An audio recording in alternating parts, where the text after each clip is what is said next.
படம் ரொம்ப சூப்பராக இருந்தது. எனக்கு பிடிச்ச சீன் வந்து அந்த பேஸ்கெட் பால் சூப்பராக ப்ரோ, போய் பார்த்துட்டு வந்துடுறோம் ப்ரோ. பேஸ்கெட் பால் ஆடுவாங்க, அந்த சீன் ரொம்ப பிடிச்சிருக்கு. படம் நல்லா இருக்கு, பார்க்கலாம். டேரக்டர் வந்து எங்கள் மாமா தான். ஆமாம், சூப்பராக பண்ணிடுறாங்க. தமிழ்ல என்ன போடுங்க. சூப்பராக இருக்கு சொல்லியிருக்காங்க. யூத் ஃபேமிலியோடு வரலாம், ஃபேமிலியோடு பார்க்க வேண்டிய படம், ஃபேமிலியோடு தான் பார்க்கணும். படம் சூப்பராக இருக்குது, ஜாலியாக இருக்குது, பார்க்குறதுக்கு நல்ல கண்டிப்பாக படம் சூப்பராக இருக்குண்ணா. லைஃப் எப்படி ட்ராவல் பண்ணுறது, எந்த எப்படி கஷ்டத்தெல்லாம் தாண்டி எப்படி ட்ராவல் பண்ணுன்ற மாதிரி பக்காவாக பண்ணியிருக்காரு. நான் நல்லா இருக்கு, சூப்பராக இருக்குது படம். Super super story bro. நல்லா இருக்கு படம் நல்லா இருந்துச்சு ப்ரோ. நான் படம் தாறுமாறுண்ணா, தக்காளி சோறுண்ணா படம்லாம் சூப்பர்ண்ணா வேற லெவல்லாம். அதில் வேற மாதிரி இதில் தரமாக இருக்கு, நல்லா இருக்குது, சூப்பராக இருக்குது. பார்க்கலாம் சூப்பராக இருக்குது, பார்க்கலாம் இல்லையா, சூப்பராக இருக்குது, பார்க்கலாம். நல்ல கதை, சூப்பராக இருக்குது, பார்க்கலாம். மாசாரி தலை தாறுமாறாக இருக்குது, வான வெடி அடிலாம் வேற லெவலில் இருக்குது. டிடிஎஸ் சவுண்டு, ஹெச்டி பிரிண்ட் வேற லெவலு. டிஃப்ரெண்ட்டான ஜேர்னி சார், நல்லா இருக்குது, சூப்பராக பார்க்கலாம். ஒரு தடவை பார்க்கலாம், நல்லா இருக்குது. தேட்டரில் வந்து பார்க்கலாம், எல்லாம் சூப்பராக பண்ணிக்கிறாங்க சார், நல்லா இருக்கு. சூப்பராக இருந்துச்சு அங்கிள், செம்ம இன்ட்ரெஸ்டிங்காக இருந்துச்சு. நல்லா இருந்துச்சு. மூவி எப்படி ப்ரோ? படம் சூப்பராக இருக்குது, நல்ல ஃபீல் குட் மூவி. எல்லோரும் நல்லா ஆக்ட் பண்ணியிருந்தாங்க. எனக்கு வந்து அசோக் செல்வனோட ரோல் உண்மையிலே நல்லா இருந்தது. அண்டு ரீத்து வர்மா அவங்க 2 பேருமா ட்ராவல் பண்ணுற மாதிரி அந்த செக்மெண்ட்டில் ரொம்ப சூப்பராக இருந்தது. அபர்ணா முரளியோட கேரக்டர் தான் எனக்கு ரொம்ப பிடிச்சிருந்தது. பொம்மி கேரக்டர் மறுபடியும் இங்கே கொண்டு வந்தாங்களா? மறுபடியும் பொம்மி மாதிரி ஒரு பொண்ணு வேணும் அப்படின்ற மாதிரி இதில் ஏதாவது கேரக்டர்? ஆல்மோஸ்ட் கிட்டத்தட்ட அப்படி தான் வந்து பொம்மியை வந்து ரிலேட் பண்ணியிருக்காங்க.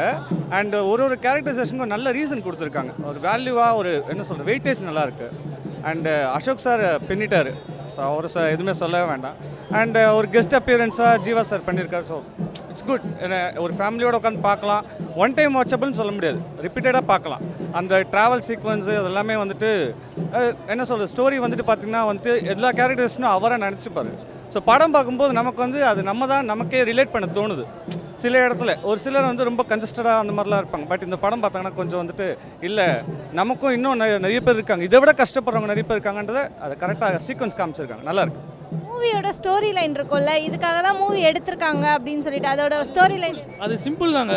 படத்தில் வந்து ஹீரோவுக்கு வந்து ஹோப்லெஸ்ஸாக இருப்பார், அவருக்கு ஹோப் கொடுக்கறது தான் கான்செப்ட். அதுக்காக தாண்டி வந்து இன்னும் ஒரு விஷயம் மெசேஜ்னு சொல்லணுன்னா ஒரு ஹியூமனிட்டி நல்லா பர்ஃபெக்டாக காமிச்சிருக்காங்க. எல்லாருமே அந்த ஹியூமனிட்டி இருக்கணும், ஒரு நாள் போய்டும்டா லைஃபு அவ்வளோதான் அப்படின்ற ஒரு மெசேஜை கிளியர் கட்டாக கன்வே பண்ணியிருக்காங்க. அந்த டைலாக் வரும்போதெல்லாம் வந்து தேட்டரில் கிளாப்ஸ், அப்படியே அப்ளாஸ், வேறு லெவல். 5 ஸ்டார்ஸ் இருக்குன்னா எவ்வளோ ஸ்டார்ஸ் கொடுப்பீங்க? 5 out of 5. மியூசிக் நல்லா இருந்தது. இந்த கதைக்கு ஏற்ற மியூசிக் கரெக்டாக போட்டிருக்காங்க. எதுவும் ரொம்ப ஓவர்லாப் ஆகலை. சில மாண்டேஜ் சீக்வன்ஸுக்கு மட்டும் எக்ஸ்ட்ரா சாங்ஸஸ்லாம் வச்சுருக்காங்க. பட் நல்லா இருக்குது, பர்ஃபெக்ட். இந்த ஒரு ரீசனுக்காக எல்லாரும் கண்டிப்பாக தேட்டரில் வந்து இந்த மூவியை பார்க்கணுன்னா எதுக்காக சொல்லுவீங்க? அந்த ஹியூமனிட்டின்ற ஒரு மெசேஜ்க்காக பார்க்கலாம். ஹோப் கொடுக்குற ஒரு படம் இது. ஆக்சுவலாக அந்த ஒரு விஷயத்துக்காக கண்டிப்பாக பார்க்கலாம். ஒரு பர்சன் இருக்காங்க அப்படின்னா அவங்களுக்கு வந்து ஒரு ஹோப் கொடுக்குற மாதிரியான ஒரு சப்ஜெக்ட். ஸோ நம்ம வந்துட்டு லைஃப்பில் நிறைய பேர் கூட வந்து யார்கிட்ட சேரக்கூடாது, பேசக்கூடாது, விலகியே இருப்போம். ஆனால் வந்துட்டு நம்ம எக்ஸ்ப்ளோர் பண்ணுற பீப்புள் வந்து எந்தெந்த மாதிரி இருக்காங்கன்றது வந்துட்டு படம் பார்க்கும்போது அது கனெக்ட் ஆகுது. அது கிளைமேக்ஸில் சொன்ன ஒரே விஷயந்தான், யாரை பார்த்தாலும் நம்ம எப்படி சொல்கிறது, ஸ்ட்ரேஞ்சராக இருந்தாலும் பரவாயில்ல, அவங்கள பார்த்து ஒரு ஸ்மைல் பண்ணணும் அப்படின்ற ஒரு மெசேஜ் சொல்லியிருக்காங்க. ஒரு விஷயத்த சொல்லியிருக்காங்க. உங்களுக்கு தெரியாத ஒன்றும் இல்லை, ஒரு தெரியாத ஒருத்தனை பார்த்து கூட ஒரு ஹாய் சொல்லுங்களேன், அன்றைக்கி சிரிச்சிட்டு போவார், yeah it's a good day அப்படின்னு சொல்லிட்டு. ஸோ அந்த ஒரு விஷயத்தை நல்லா சொல்லியிருக்காங்க, நல்லாயிருக்கு. அதுதான் படத்தில் ஆக்சுவலாக பார்க்க வேண்டிய விஷயமா அதுதான் படத்தில். தேங்க்யூ.